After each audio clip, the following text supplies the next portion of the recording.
Istres, southern France. After completing just the first of a series of 11 slow-speed takeoffs set to officially determine the VMU, or minimum speed at takeoff, the A380 crew has suffered what might just be their first major glitch in a strenuous 15-month flight test campaign. A minute error in the calculations resulted in far more contact between the runway and its fuselage. Fortunately, upon closer inspection, Gérard Desbois, the chief test flight engineer, believes that for the moment, the damage is most likely superficial. The first test was not perfect, but was good. The only thing which is a bit amazing for me is we have completely destroyed one tail skid. So we replace it, and we have the double skin protecting the aft fuselage, which has been a little bit destroyed, but it's not a big deal. In fact, it was there for that. So no problem to continue and to go for the second test.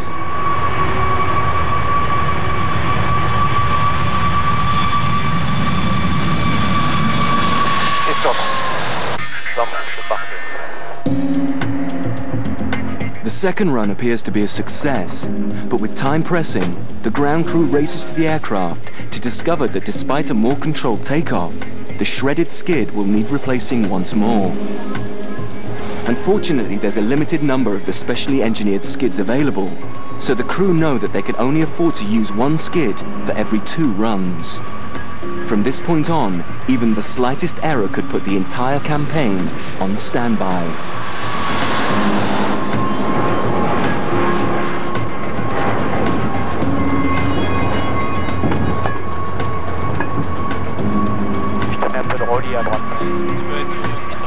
After 2 days of flawless coordination between the test flight team and the ground crew, they finally complete the 11 low-speed takeoffs necessary to determine procedures for all future pilots of the A380.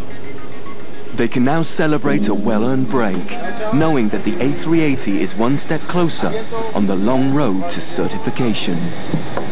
Salut Serge. On arrête l'avion là, de toute façon, pour ce week-end. Alors c'est bon, ils vont quand même essayer de repétasser la queue. Ouais. Ouais.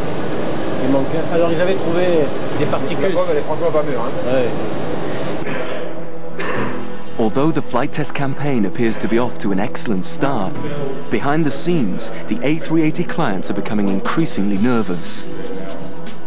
Every one of them has invested a large part of their future in this new aircraft. And in order to protect their investment, they have formed a client review board, a forum where they can raise any operational and technical concerns they may have. And today, they have a lot. This is a critical issue. With the recent announcement of a 6-month delay, the clients are beginning to worry. And Airbus commercial director John Leahy knows that if he wants to sell more A380s, the 16 present clients must remain happy. This is where the rubber meets the road. These are the world's leading airlines, signing up for the airplane, parting with their hard-earned cash. And this is where you've got to deliver. Unfortunately for John Leahy, the clients agree, and they are more than happy to remind him about the bottom line. Sometimes the truth hurts, but if this aircraft fails, it's going to reflect badly on the airlines as well as Airbus themselves. With the clients getting restless and the first delivery still a long way off, John Leahy knows that he must come up with a master plan. Because for game-breaking planes like the A380, there is no room for second guessing.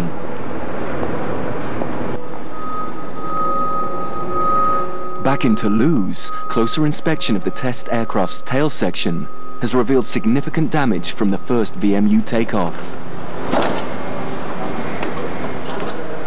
All testing is on standby until the necessary reinforcements can be fitted into the aft fuselage. This is a delay that nobody could have foreseen and places yet more pressure on the team. But Gérard Desbois knows that when it comes to safety, there can be no shortcuts. We're constantly pressed and squeezed by the calendar. But if the airplane is not 100%, it will never carry a single passenger. So of course we must certify it as quickly as possible, but we have to complete the entire flight test campaign. We would never board a passenger in an airplane that is not totally safe. It makes no sense.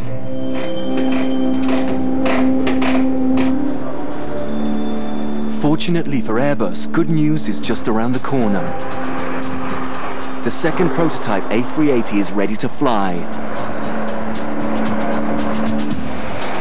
While Plane 1 will continue testing the aircraft's structure and performance, Plane 2's crew will test the intricate electrical and hydraulic systems. Today, Gérard Dubois pays a visit to tease his longtime colleague Pascal Verneau, who will be in charge of Plane 2. Et avion presque fini, escalier de Sahar. Tu le connaissais pas? Ça, Gabi. Il est plus beau que le mien. Oui, ça fait un peu lido. Ça change. Là, il nous reste un panneau à recevoir bientôt. Comme ça sera tout fermé. I consider this aircraft the same at a baby. It's my baby. It's the same at the Christmas, near to the street at Christmas. I am, oh, it's mine. For one Airbus executive, however, it's definitely not Christmas. Willie Pierre Dupont has the unenviable task of ensuring that the A380 is actually compatible with the world's major airports. If it isn't, the company's $14 billion investment will be for nothing. For the past 10 years, Willie Pierre has been on a mission to reassure the world's major airports that unlike the Boeing 747, which caused endless sleepless nights, the Super Jumbo will be ready to make it in and out of their airports within the industry standard 90 minutes. Boeing completed the 747 in just over 2 years, but it took most of the major airports nearly 10 years to receive it. The same error today would be fatal for the A380. It's safe to say we learned a lot from the 747 experience. We knew that with an aircraft this size, we'd have to coordinate with the airports to ensure the project's success. For a commercial airline, an airport is not a simple car park, and Willie Pierre has to rely on the most sophisticated tools to make the pieces fit the puzzle. We have to examine the compatibility with the runway and taxiway. We try to locate the ideal parking areas, the types of services we can install around the aircraft. And we have to analyze the passenger movement, since we have an aircraft with at least 550 passengers rather than 400 for a 747. This is an A380 in its parking stall. The sky bridges are already connected. We use 3D to help the clients visualize a 90-minute turnaround and to see all the different service vehicles at work.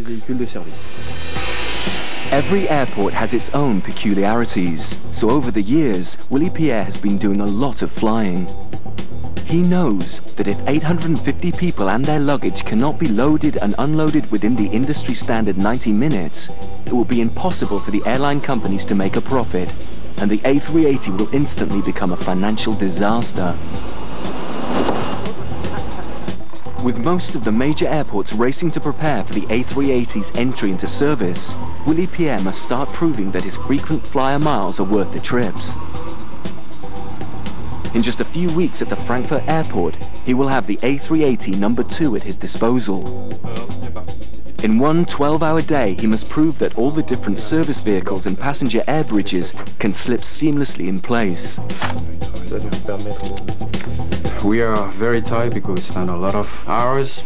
The general feeling is that we have to be cautious. So we are not overconfident. We say, okay, we are ready for any unexpected event, and that's life. That's like they do the flight test. It's something which needs special attention and preparation.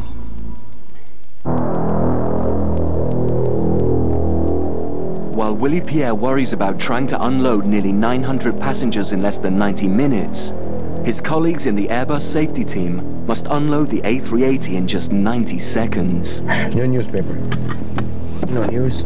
Safety team leader Smile Maxon knows that the emergency evacuation procedure is the single most important test in the entire certification program. It is this test that will ultimately determine the number of passengers that the aircraft will be allowed to carry. Smile and his team have spent the last 4 years preparing for this 90-second test. And in just a few weeks, they will have to prove to the world that any commercial flight crew can evacuate every single passenger from the full 2 decks of the Super Jumbo. Da sehen Sie 2 Augen da oben. This is a historical moment, and the pressure is high, but we're very confident in what we're doing, and we're looking forward to be successful. We're going to be successful for sure. We have to. We have to. Smile, a crash survivor himself, has come to Berlin to train a squad of men specially recruited from one of Germany's top motion picture stuntmen agencies. This unique crew will be placed at the bottom of the aircraft, where they will ensure the proper flow and safety of the evacuees as they come barreling off the 10-meter-long slides. Go! It will be dark, there will be debris in the cabin, and just half of the aircraft's 16 emergency exits will open, and the passengers won't know which ones. 3, 2, 1. Jetzt! Stopp! 4 Sekunden. Fortunately for Smile, after 4 long days, the training session is a success. But how will the team cope with the volunteer passengers who aren't fit, who aren't agile? Smile will know the answer in just a few weeks when the evacuation test finally takes place for real.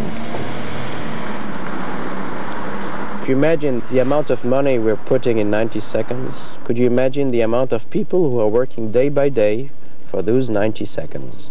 Imagine the amount of days, of hours, of stress situations, of unfinished work. 90 seconds. A huge amount of money just for 90 seconds. Back in Toulouse, after a 4-day delay, repairs on Aircraft 1 have finally been completed. And final preparations are underway for the single most dangerous test in the entire program, the flutter test.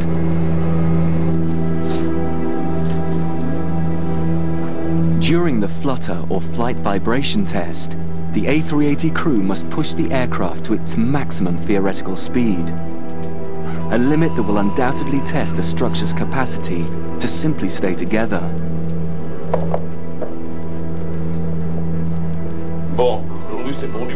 Today's the big day.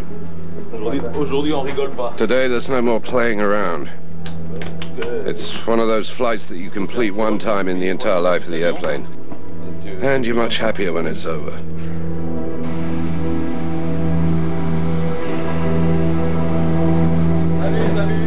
The flutter test is the only test where the flight crew must wear parachutes, helmets, and orange jumpsuits to aid identification should the worst happen. It's a very risky flight because we are truly pushing the flight envelope. Obviously, we must wear safety equipment, which will help us evacuate the aircraft if there is any type of problem, a loss of control or something like that. But it's more to reassure us and to reassure the authorities, because if there is a real loss of control, I don't think we'll be able to evacuate the aircraft. While the aircraft makes its way to a test area over southwest France, the monitoring equipment on board is already sending back information to the staff manning the telemetry station. Here, ex-pilots, engineers and specialists study and analyze every imaginable parameter of the aircraft. Nearly 150,000 parameters are monitored every single second. Former fighter pilot Daniel Giraud-Sauver is the director of the A380 telemetry station. When you're in telemetry, we are living the moment. We hear the flight test engineers, so you are in the aircraft. So it's very important to follow up all the tests in telemetry, because we can help the flight crew, flight member, flight test engineers, and to optimize the flight test campaign and to be sure of the results of the flight test campaign. To achieve certification, the A380 must reach just below Mach 1, the speed of sound. without experiencing abnormally strong vibrations. The only way to achieve this speed is to climb to 38,000 feet, then descend as rapidly as possible. It will take them several attempts, as increment by increment, they edge ever closer to a speed just below the infamous sound barrier. Ready?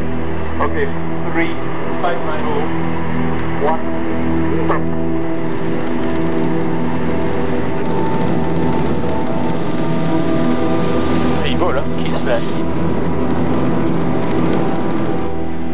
As the aircraft reaches its first major speed outside the flight envelope, Mach 0.89, the cockpit begins to shudder, but the flight crew know that this kind of vibration is normal. The A380 has survived its first extreme test. Now the flight crew and engineers feel safe to push on towards the more dangerous speeds.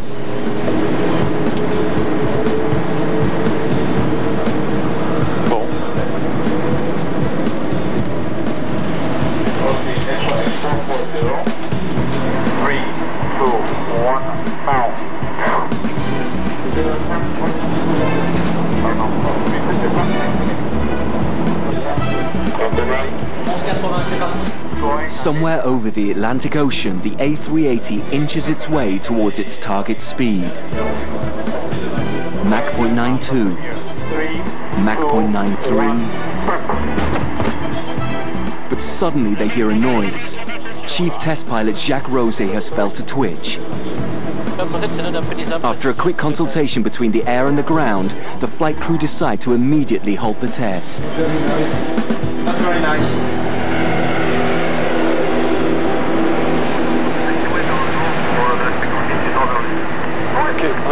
As soon as the A380 touches down, the crew hurry under the aircraft, where they quickly find the source of the problem. Because of the extreme vibrations, a large section of the undercarriage has become detached. Aircraft 1 will have to go to the hangar again, causing yet another delay that Airbus could definitely do without.